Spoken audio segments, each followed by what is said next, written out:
வணக்கம் அன்பர்களே. அஸ்ட்ரோசிரி சேனல் வாயிலாக நான் உங்கள் அஸ்ட்ராலஜர் டாக்டர் சதீஷ்.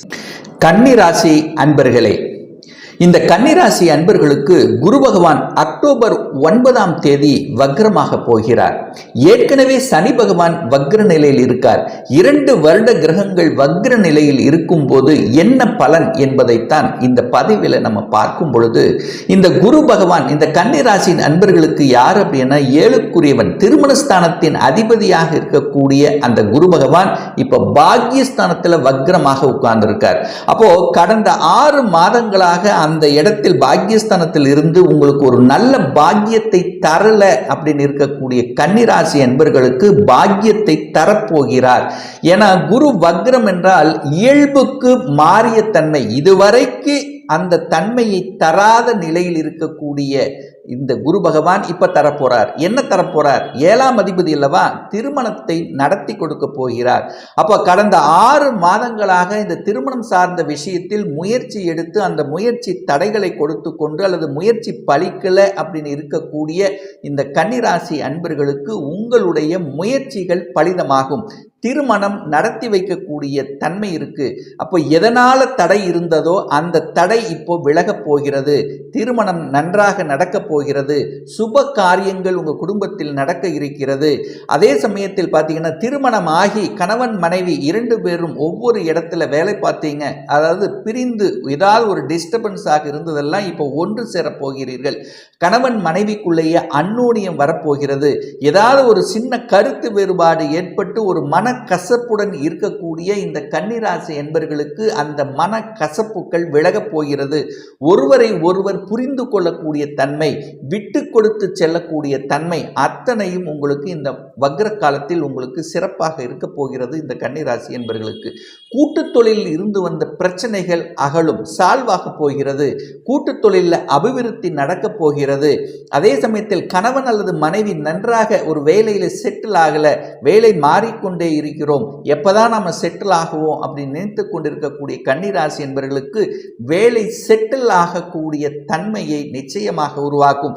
ஏதோ ஒரு வேலையில் இருந்த தன்னுடைய படிப்பு வேற, நான் இருக்கிற வேலை வேற அப்படின்னு இப்ப படிப்புக்குண்டான வேலையை மாறுவதற்கான அத்தனை அம்சங்களும் இந்த காலகட்டத்தில் நிச்சயமாக இந்த கன்னிராசி என்பர்களுக்கு உருவாக்குங்கிறதுல மாற்று கருத்து கிடையாது.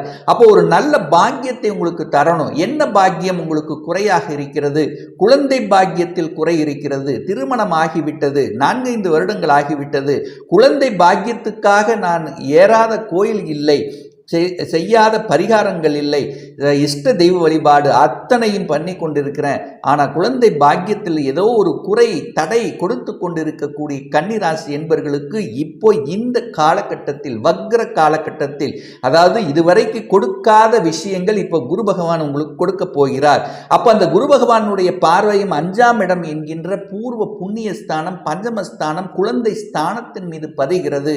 நிச்சயமாக உங்களுடைய குடும்பத்தில் நல்ல செய்திகள், அதாவது குழந்தை பாக்கியம் ஒன்று கிடைத்து விட்டாலே அத்தனை விஷயமான, அதாவது ஒரு கருத்து வேறுபாடு, குடும்பத்தில் இல்லாத ஒற்றுமைகள், இந்த மாதிரியான சின்ன சின்ன கருத்து வேற்றுமைகள், அந்த குடும்ப பிரிவினை, இந்த மாதிரி இருந்தக்கூடிய அத்தனை அம்சங்களும் விலகக்கூடிய ஒரு நல்ல காலம் பிறக்க இருக்கிறது அப்படின்னு சொல்லணும் இந்த வக்ர காலத்தில் குரு பகவானால.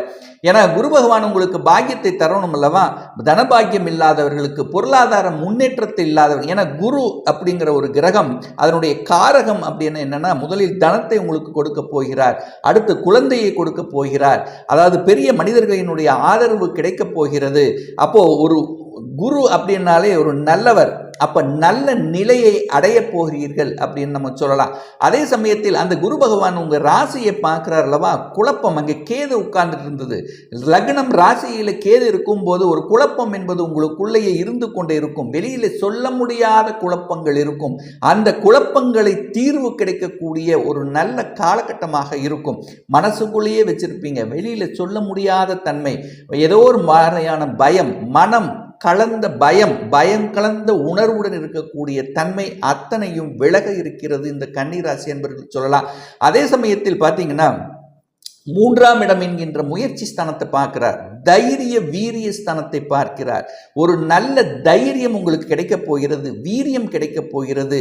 முயற்சி இதுவரைக்கு பலிக்காத விஷயங்கள் அல்லது தடைப்பட்ட விஷயங்கள் பலிக்கப் போகிறது அப்படின்னு சொல்லலாம். அப்போ கடந்த காலத்தில் எதையெல்லாம் செய்ய முடியாமல் அது பின்னாடி பார்த்துக்கலாம் அப்படின்னு தடைபட்டு கொண்டு அதை செய்ய முடியாமல் ஒரு ஓரத்தில் வைத்துக் கொண்டிருந்த விஷயங்கள் இப்ப அதை எடுத்து செய்து வெற்றிகரமாக முடிக்கக்கூடிய ஒரு காலகட்டம் தான் இந்த வக்ர காலகட்டம் அப்படின்னு சொல்லலாம்.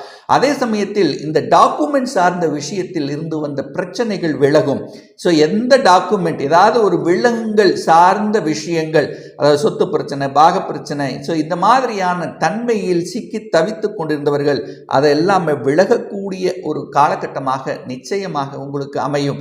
அதே சமயத்தில் பதவி கிடைக்கக்கூடிய அமைப்பு, திடீர் என்று ப்ரமோஷன் கிடைக்கக்கூடிய வாய்ப்புகள், விரும்பிய இடத்துக்கு இடமாற்றம் செல்லக்கூடிய நிகழ்வுகள் அத்தனையும் இந்த காலகட்டம் உங்களுக்கு சிறப்பாக இருக்கு அப்படிங்கிறத ஸ்ட்ராங்கா சொல்லலாம். ஆனால் சனி பகவான் 6ஆம் இடத்தில் அமர்ந்து கொண்டு வக்ரமா இருக்கார். அப்போ கடன் என்கின்ற ஒரு விஷயம் ஏதோ ஒரு ரூபத்தில் உங்களுக்கு அழுத்தி கொண்டிருக்கிறது. ஒன்று சுப கடனாக இருக்கலாம் அல்லது அசுப கடனாக இருக்கலாம். கடன் அப்படிங்கிறது இந்த கன்னி ராசி நண்பர்களுக்கு ஏதாவது ஒரு ரூபத்தில் ஒரு தொந்தரவு, ஒரு பிரச்சனை, ஒரு அழுத்தம் இந்த மாதிரியான தன்மை இருந்து கொண்டிருக்கும்.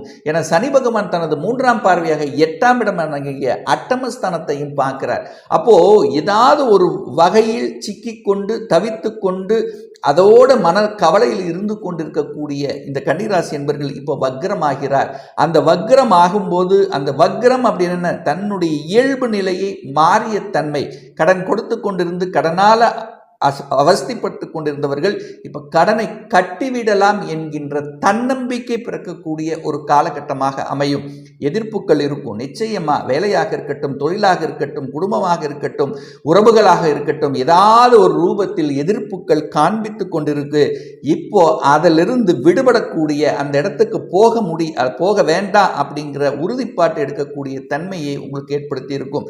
அதே சமயத்தில் நோய் சார்ந்த விஷயத்தில் தொந்தரவு இருந்து கொண்டிருக்கும் ஒரு சில கன்னிராசி என்பர்களுக்கு அந்த நோயால் நிவர்த்தி ஆகக்கூடிய தன்மை, இதுவரைக்கும் ஒரு நல்ல டாக்டர் கிடைக்கல, ஒரு நல்ல ஆஸ்பத்திரி கிடைக்கல, நல்ல ஒரு இது கிடைக்கல என்று இருக்கக்கூடிய இந்த கன்னிராசி என்பர்களுக்கு இப்போ நோய் குணமாகக்கூடிய, அதிலிருந்து விடுபடக்கூடிய தன்மை ஏற்படுத்தி கொண்டிருக்கும்.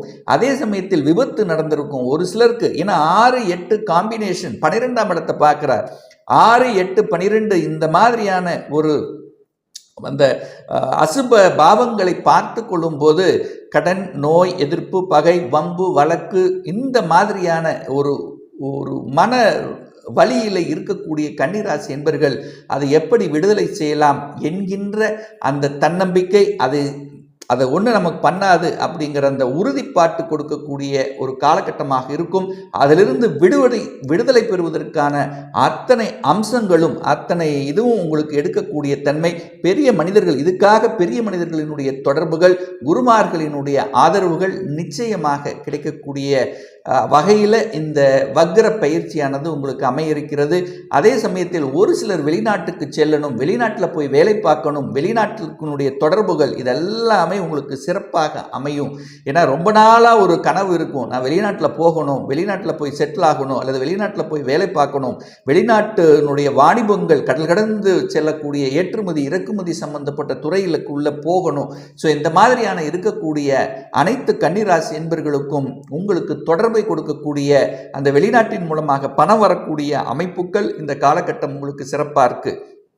அதே சமயத்தில் ஒரு சிலருக்கு கோயில் சார்ந்த விஷயங்கள், அதாவது திருப்பணிகள் சம்பந்தப்பட்ட விஷயங்கள், அந்த கோயில் அப்படிங்கிற அந்த இதுக்குள்ள ஆன்மீகம் சார்ந்த விஷயத்துக்குள்ள ஈடுபடக்கூடிய தன்மைகள் ஒரு சில கன்னிராசி என்பவர்களுக்கு ஏற்படுத்தும். குலதெய்வ வழிபாடுங்கிறது உங்களுக்கு திருப்தி தரும். குலதெய்வ வழிபாடுங்கிறது உங்களுக்கு உங்கள் மனசில் இருக்கக்கூடிய அந்த அந்த குறைகளை நிவர்த்தி செல்லக்கூடிய தன்மை. ஒவ்வொரு மாதம் நீங்கள் குலதெய்வத்துக்கு போயிட்டு வந்தீங்கன்னா உங்களுக்கு எந்த பெரிய கவலை ஒன்றும் உங்களுக்கு ஏற்படுத்த போவதில்லை. சரி, இந்த வக்ர காலத்தில் எந்த தெய்வத்தை வழிபடுவது நமக்கு சிறப்பு அப்படின்னு சொல்லி பார்த்தீங்கன்னா, குரு பகவான் வக்ரமாக இருக்கார். அந்த குருங்கிறது 4க்குரியவன். சுகம் சார்ந்த விஷயம், சுகத்தில் தொல்லை கொடுத்து கொண்டிருந்தவர்கள், ஒரு வீடு வாங்க முடியல, வண்டி வாகனம் வாங்க முடியல, திருமணம் சார்ந்த விஷயத்தில் பிரச்சனை. ஸோ இந்த மாதிரியான தன்மையில் இருக்கக்கூடியவர்கள் தட்சிணாமூர்த்தி வழிபாடு, ஒவ்வொரு வியாழக்கிழமை என்று தட்சிணாமூர்த்தி வழிபாடு, அல்லது ஒரு தடவை திருச்செந்தூரில் இருக்கக்கூடிய முருகப்பெருமான் அங்குள்ள குரு பகவானை வழிபடும் போது நிச்சயமாக உங்களுக்கு நல்லது நடக்குங்கிறதுல எந்தவித மாற்று கருத்தும் கிடையாது.